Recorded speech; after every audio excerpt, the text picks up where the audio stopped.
como león rugiente, buscando a quien devorar. Resístanlo, manteniéndose firmes en la fe, sabiendo que sus hermanos en todo el mundo están soportando las mismas clases de sufrimiento. Y después de que ustedes hayan sufrido un poco de tiempo, Dios mismo, el Dios de toda gracia, que los llamó a su gloria eterna en Cristo, los restaurará y los hará fuertes, firmes y estables. A Él sea el poder por los siglos de los siglos. Amén.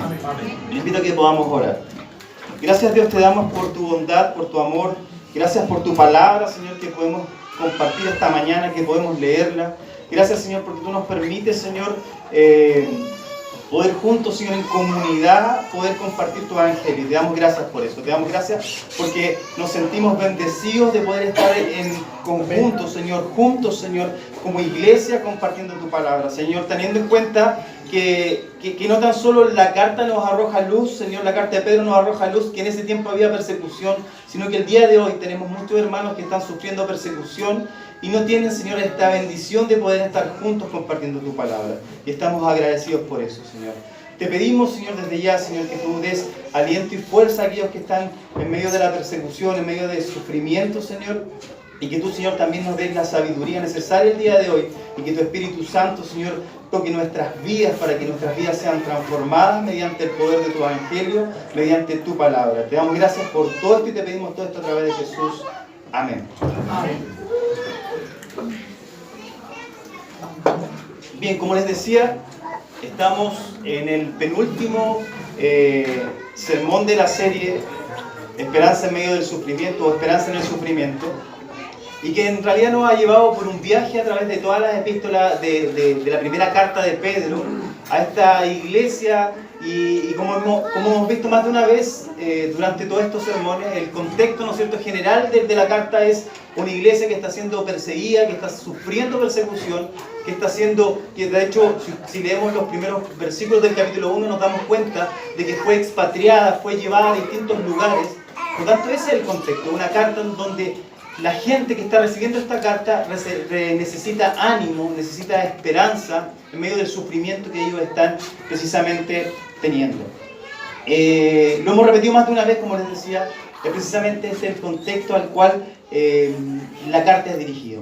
Y el fin, obviamente, no solamente hacer un recuento con respecto al sufrimiento o con respecto a las dificultades que están pasando, sino que básicamente entregar esperanza en medio de las circunstancias desfavorables que puedan estar viviendo la iglesia, o el día de hoy, ¿no es cierto?, que podamos estar viviendo el día de hoy, circunstancias desfavorables, etc. Hemos realizado un viaje a través de esta carta, y hoy día nos encontramos precisamente en los versículos previos allá a las salutaciones finales, a un poco, ¿no es cierto?, a esta despedida que hace Pedro a los remitentes de la carta.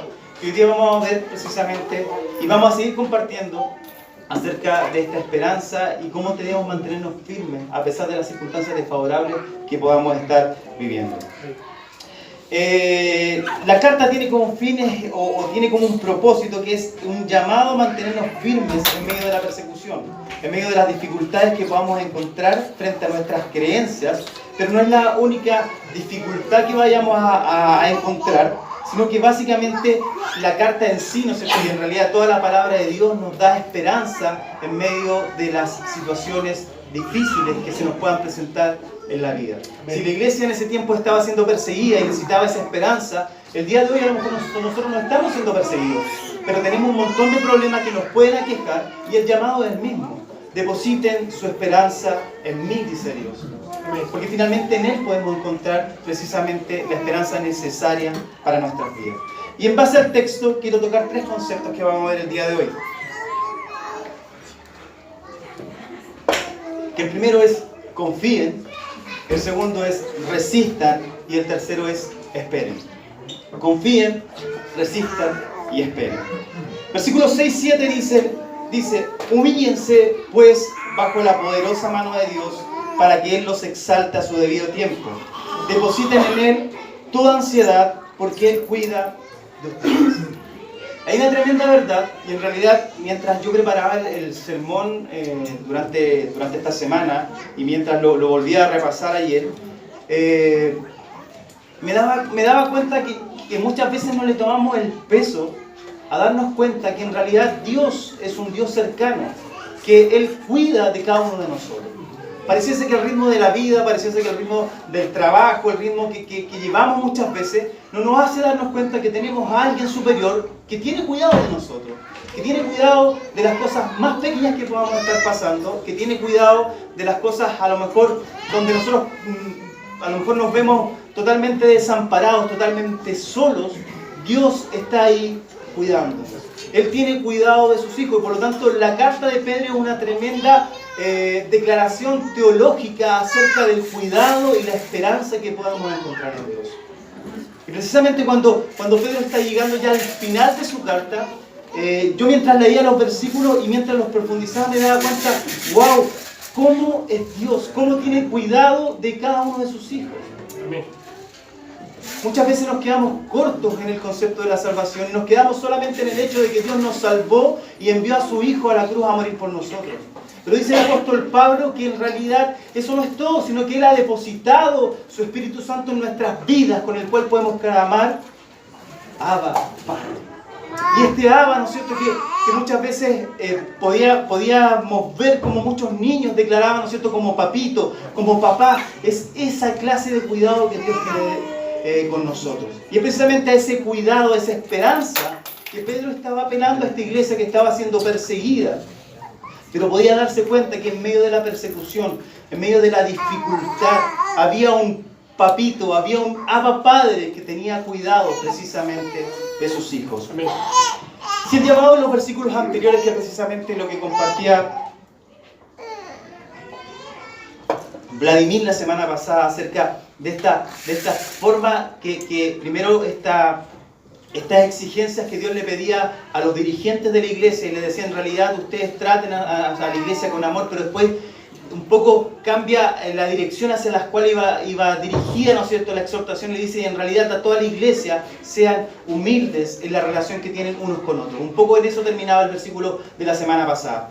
Y ahora el foco cambia, porque ahora no solamente está pidiendo, como en los versículos anteriores, que sean humildes entre ellos, sino que Pedro le está diciendo también, no solamente sean humildes entre ustedes, sino que sean humildes para con Dios. Y por eso parte el versículo 6 diciendo, humíllense pues bajo la poderosa mano de Dios.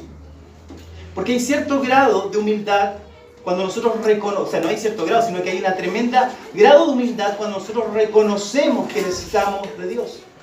Y cuando nosotros reconocemos que necesitamos de Dios, es cuando realmente nos humillamos delante de Él, cuando nos humillamos y reconocemos que necesitamos de su cuidado, que necesitamos realmente ser protegidos por Él. Ahora en el versículo 6 tiene que ver con ser humildes delante de Dios. Humíllense precisamente bajo la poderosa mano de Dios. Y entre la humildad que le pide a la iglesia en general, que sean humildes entre ellos, y la humildad que le pide a la iglesia que sea frente a Dios, Pablo dice, Dios se opone a los orgullosos, pero da gracia precisamente a los humildes. Después continúa Pedro dice eso. Continúa Pedro en el versículo 7. Depositen en Él toda ansiedad, porque Él cuida precisamente de ustedes. Hay que tener en cuenta de no malinterpretar este versículo. Más bien el sentido de la carta es escatológico. Pedro no está dando por sentado de que las dificultades se vayan a acabar. Pedro nos está dando un poco una dipirona o un paracetamol a esta iglesia que están siendo perseguidas y diciéndole en realidad es poco el tiempo que van a ser perseguidos. No está dando esa esperanza, sino que básicamente esta esperanza que Pedro les está diciendo, en donde él dice, depositen en Él toda su ansiedad porque Él cuida de ustedes, Él los exaltará a su debido tiempo, no tiene que ver con una esperanza de que los problemas se vayan a terminar, sino que tiene que ver con que realmente hay un día en que nuestras dificultades se van a terminar cuando Cristo venga. Por lo tanto es una esperanza escatológica, mucho más que una esperanza cercana. ¿Ya? Muchas veces nosotros en las dificultades que se nos puedan presentar en la vida, los problemas no se van a terminar. Las dificultades no se van a acabar. Y en medio de esa dificultad nosotros no necesitamos solamente que nos digan, oye, sí, realmente, sí, es poco el tiempo que te queda. Porque a lo mejor no va a ser así. Sino que necesitamos una esperanza superior en medio de esa dificultad, en medio de esos problemas que podamos estar viviendo.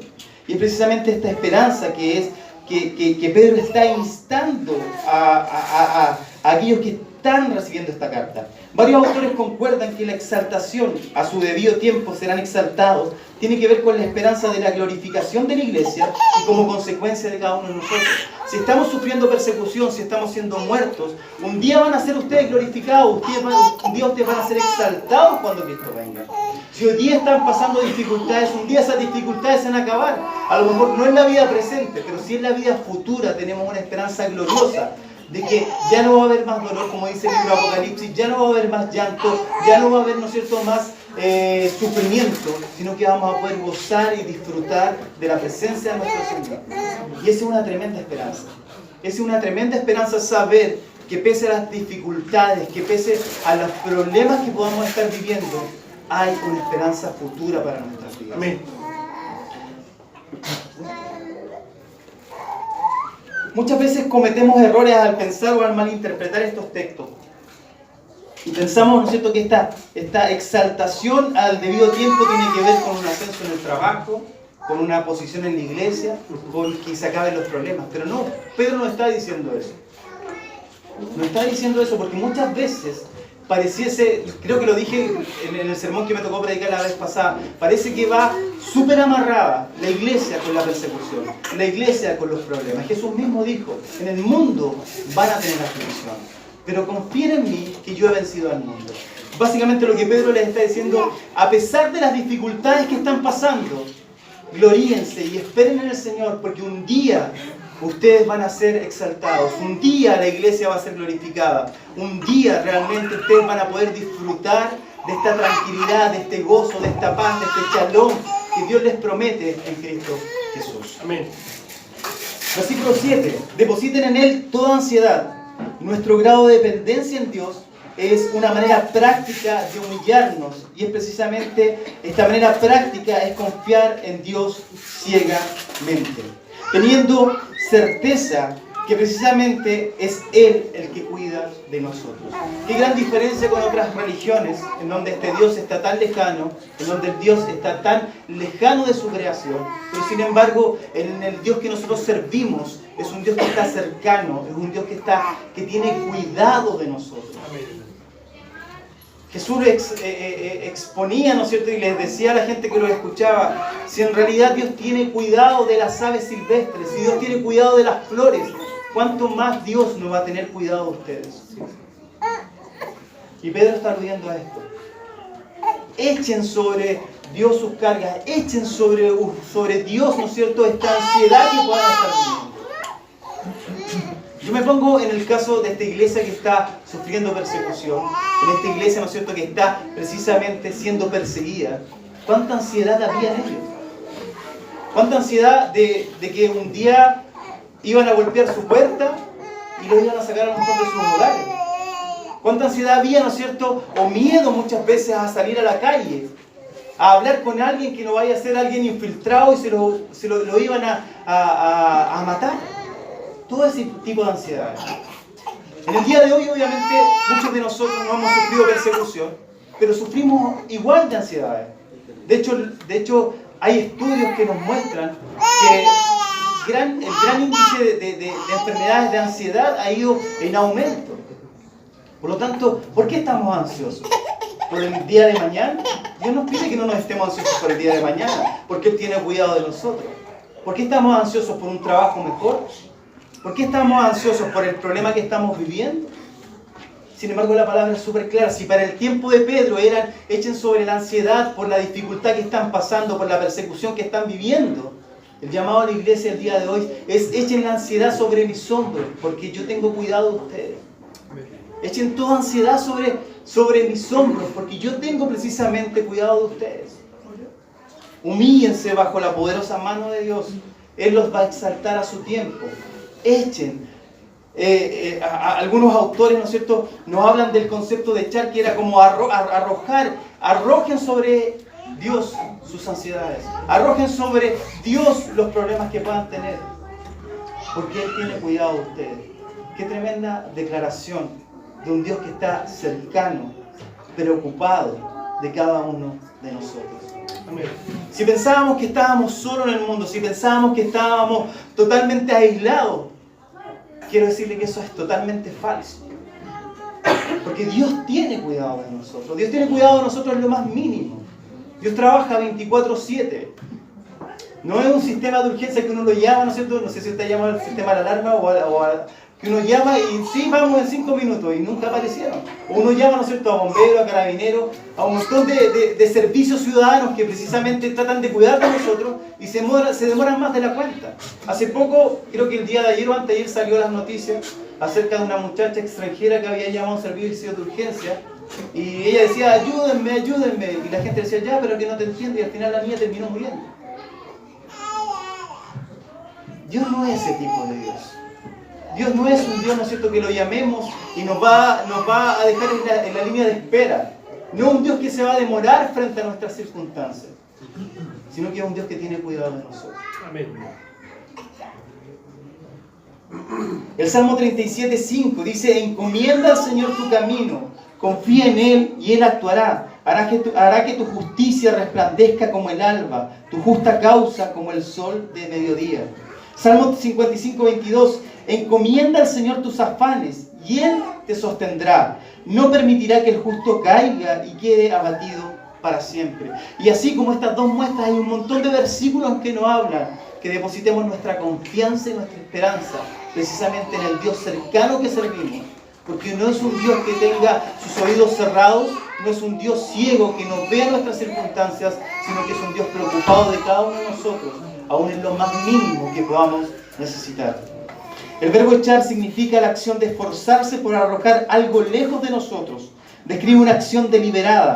Una vez que hayamos arrojado de nosotros nuestras ansiedades, aunque no nuestras dificultades, sabemos que Dios se ocupa precisamente de nosotros. Tanto en el Antiguo como en el Nuevo Testamento, la promesa de Dios de preocuparse por nosotros es verdaderamente cierta. Si bien el contexto del pasaje y sobre todo de los destinatarios, dicha ansiedad puede ser el producto de la persecución que estaban viviendo, sin embargo muchos de nosotros luchamos por la ansiedad por distintas dificultades. Y el llamado es el mismo, como yo les decía: entregar las cargas, dejárselas a Dios, echarlas fuera de nosotros, lejos de nosotros, para que Dios precisamente se ocupe de nosotros. Se ocupe precisamente de ello. Nuestro temeroso corazón, nuestro miedoso corazón, tiene que rendirse a Dios. Por eso Pedro comienza, ¿no es cierto?, el versículo 6 diciendo: humíllense delante de Dios. ¿Necesitan ayuda? Humíllense delante de Dios. ¿Están preocupados? Humíllense delante de Dios. Y muestra este grado de dependencia que podamos tener. Muestra este grado, ¿no es cierto?, de dependencia total a Dios, sabiendo que precisamente Él tiene cuidado de nosotros. El segundo punto: resistan. Versículo 8 al 9. Practiquen el dominio propio y manténganse alerta. Su enemigo el diablo ronda como león rugiente buscando a quien devorar.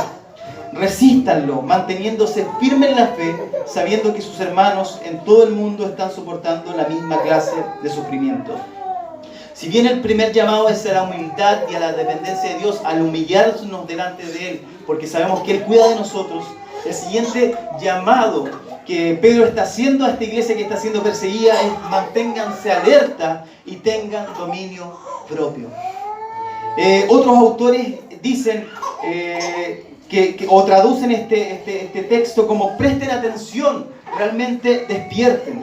La Reina Valera 60 dice: sean sobrios y velar.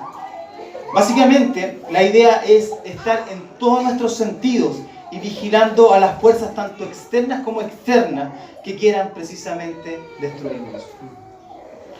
Yo me imagino, y realmente mientras leía, yo veía tan cercana estas declaraciones de Pedro. ¿Por qué razón? Pongámonos en el siguiente cuadro. No sé si se imaginan, o sea, se recuerda, ¿no es cierto?, a Jesús siendo azotado, y de repente, vamos un poquito más atrás. Getsemaní, después de compartir la cena con los discípulos, Pedro se acerca a Jesús y Jesús le dice una tremenda declaración, y yo creo que Pedro quedó súper preocupado, porque le dice: Satanás me ha pedido permiso para zarandearte. Pedro dice: Y yo creo que Pedro tenía muy en cuenta precisamente estos versículos cuando él está escribiendo. Dice Lucas 22, 31 al 32, dijo también el Señor: Simón, Simón, he aquí Satanás os ha pedido para zarandearlo, como a trigo. Pero yo he rogado por ti, que tu fe no falte, y tú, una vez vuelto, confirma a tus hermanos. Precisamente estas palabras el apóstol Pablo las tenía tan vívidas, que sabía que él no podía estar, ¿no es cierto?, no estando alerta, no siendo sobrio, no manteniéndose firme, precisamente en la fe. Más adelante en el versículo 8 dice: practiquen el dominio propio y manténganse alerta. Su enemigo el diablo ronda como león rugiente buscando a quien devorar. Resístanlo, pero resístanlo ¿de qué forma? ¿Con nuestras propias fuerzas? Resístanlo ¿de qué forma? Manteniéndose firmes en la fe. Y cuando Pedro está hablando de esta fe, no está hablando de esta fe subjetiva que podamos tener, ¿no es cierto?, nuestra confianza en Dios, sino que está hablando de una fe objetiva, que tiene que ver con las creencias que nosotros tenemos, precisamente con las convicciones claras que nosotros tenemos. Porque después más adelante nos vamos a dar cuenta, y en realidad la carta de Pedro es una tremenda declaración teológica, porque él parte con una tremenda declaración. Veamos a 1 Pedro 1. Cuando Pedro parte su carta, después de hablar, ¿no es cierto?, de que a quienes está siendo dirigida, el versículo 13 en adelante dice: alabado sea Dios, Padre de nuestro Señor Jesucristo, por su gran misericordia nos ha hecho nacer de nuevo mediante la resurrección de Jesucristo, para que tengamos una esperanza viva y recibamos una herencia indestructible, incontaminada e inmarchitable.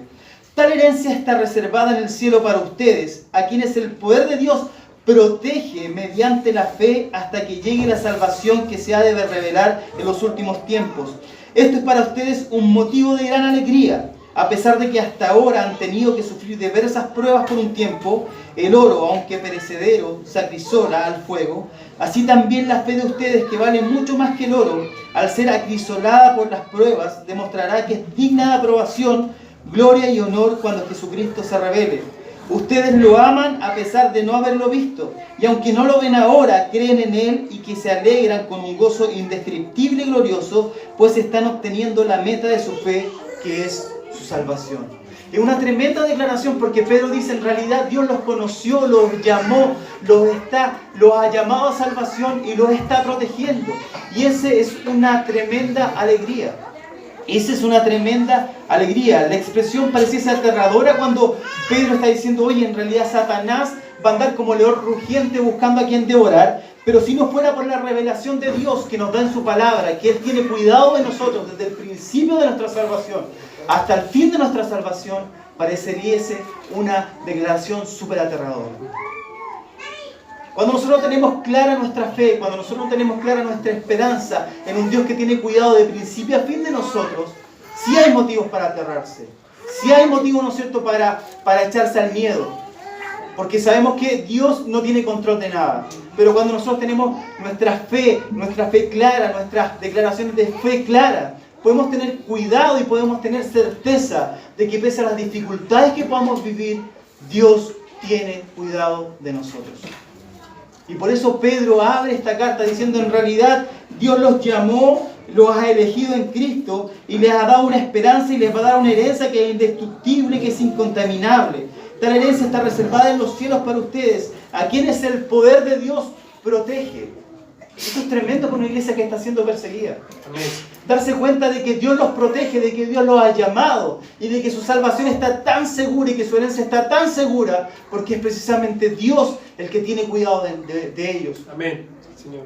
En nuestras vidas, cuando nosotros tenemos la certeza y la seguridad de que pese a las dificultades, a lo mejor Pedro un poco centraliza estas dificultades mostrándonos esta figura del león rugiente, de Satanás como un león rugiente, pero las dificultades que sean, cuando nosotros tenemos la esperanza de que Dios tiene cuidado de nosotros, juntamente con Pedro podemos decir acá: nos alegramos en esa esperanza.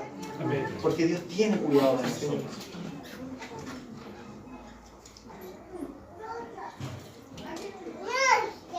Sin embargo, precisamente en los versículos 7 y 8, podemos ver ciertos errores al dar un énfasis desmedido en Satanás, como muchas teologías, ¿no es cierto?, nos muestran, pero también muchas veces al eliminarlo de la vida cristiana, y ambas son igual de nocivas. Porque Satanás nos puede tentar, nos puede acusar, puede oponerse a la voluntad de Dios, puede confundirnos en relación a la verdad. Y si nosotros no estamos sobrios con nuestros 5 sentidos, si no estamos resistiendo, si no estamos velando de que podemos ser tentados en medio de las dificultades, es muy fácil caer.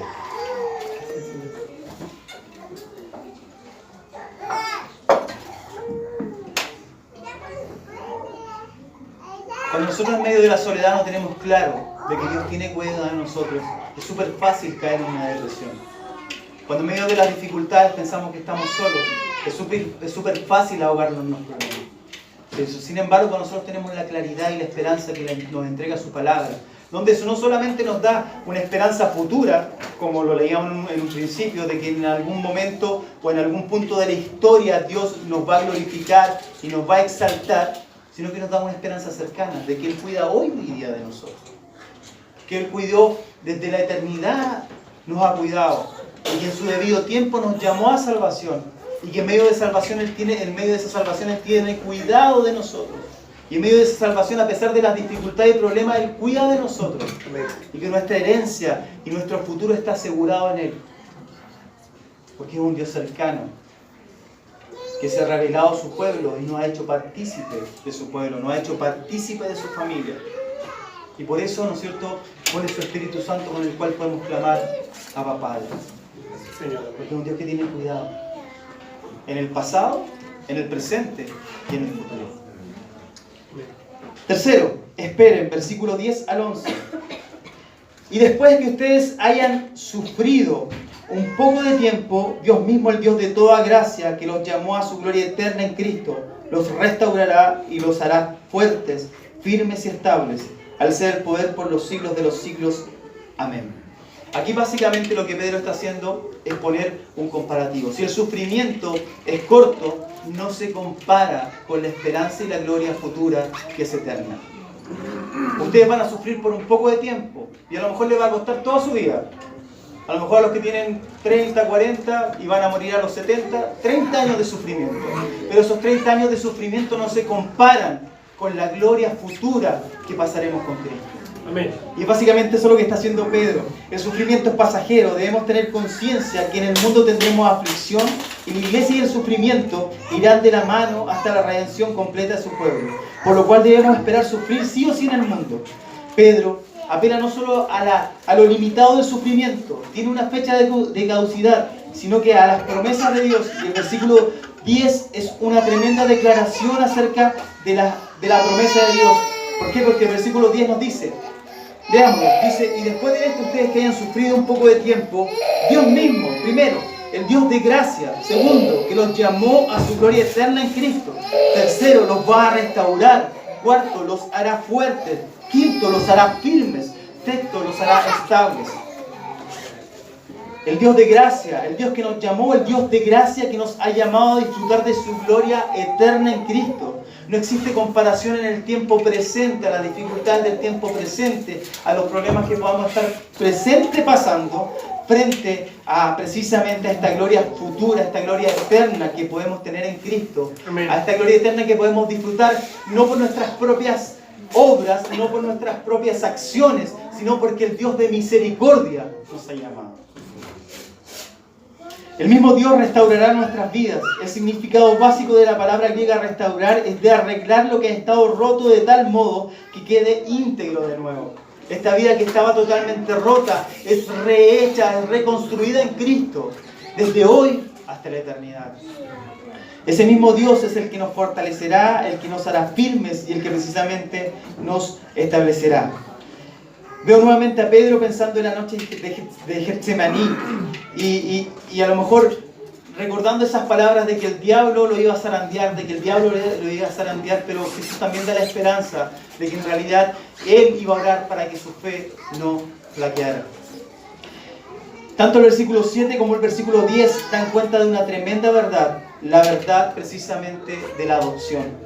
Y cuando nosotros tenemos claro de que en realidad Dios tiene cuidado de sus hijos y que nosotros somos hechos hijos de Él, no por nuestras propias capacidades, sino por la gracia y misericordia de Dios, es una tremenda esperanza. La confesión de fe en el capítulo 12, la confesión de fe de Westminster dice, a todos aquellos que son justificados, Dios se digna en hacer partícipes de la gracia de la adopción en y por su Hijo unigénito Jesucristo. Mediante esta gracia, los justificados son recibidos en el número de los hijos de Dios y gozan de sus libertades y privilegios. Son marcados con el nombre de Cristo y reciben el espíritu de adopción. Tienen libre acceso al trono de la gracia y son capacitados para clamar: Abba, Padre. Son compadecidos, protegidos, cuidados y castigados por Él, como por un padre, pero nunca son desechados, sino que son sellados para el día de la redención y heredan las promesas como herederos de la salvación eterna. Amén. A esa esperanza Pedro estaba llamando a la iglesia que estaba siendo perseguida. A pesar de las dificultades, a pesar de que estaban viendo todo desfavorable, a pesar de que la sociedad estaba haciendo y que los estaba atacando, había una esperanza superior. Dios los había adoptado, Dios los había hecho hijos, Dios los había llamado a una gloria y a una esperanza futura que nadie se los podía arrebatar. Y era una tremenda esperanza y una tremenda razón para que una iglesia en medio de la persecución se alegrara. Y una tremenda esperanza para que nosotros en medio de las dificultades que podamos estar pasando, juntamente con esta iglesia que estaba siendo perseguida, justamente con esta iglesia que estaba pasando dificultad, también nosotros nos alegremos en medio del sufrimiento y de las dificultades. Debido a estas cualidades de Dios, que Pedro, antes de entrar en los saludos finales y la despedida, expresa la frase de alabanza a Dios: a Él sea el poder por los siglos de los siglos. Amén. Concluyo con lo siguiente: nuestra seguridad no está dada por las situaciones favorables o desfavorables que podamos vivir, porque eso no marca nuestras vidas. Segundo, nuestra mayor seguridad está dada por la confianza que ponemos en Dios, en su obra y en la esperanza que tiene para nuestro futuro. Tercero, nuestra mayor seguridad en las dificultades que hoy estamos viviendo es que Dios tiene control de dichas situaciones y por sobre todo Dios tiene cuidado de sus hijos. Cuando estemos pasando dificultades, miremos hacia la cruz, porque la cruz no solo marca el sello de nuestra salvación, sino que marca también la adopción como hijos de Él. Porque el Dios de gracia nos ha llamado a nosotros, lo ha llamado a usted a disfrutar de la gloria eterna en Cristo. Es la esperanza, en ese llamado que tenemos cuidado y que sabemos que Dios nos va a restaurar, que nos va a hacer fuerte, que nos va a hacer firme y estable. Y frente a dicha seguridad, no nos queda más que unirnos con Pedro en esta tremenda exaltación cuando él dice: a Él sea el poder por los siglos de los siglos. Amén. Amén. Le invito a que podamos ver. Gracias, Dios, te damos por tu amor y misericordia. Gracias por tu bondad preciosa, por tu gracia, por tu amor incondicional. Gracias porque no merecíamos nada, pero somos hijos tuyos, Señor. Merecíamos el castigo y Cristo pagó, Señor, por nuestro castigo, Señor. Y nosotros hemos recibido bendición tras bendición.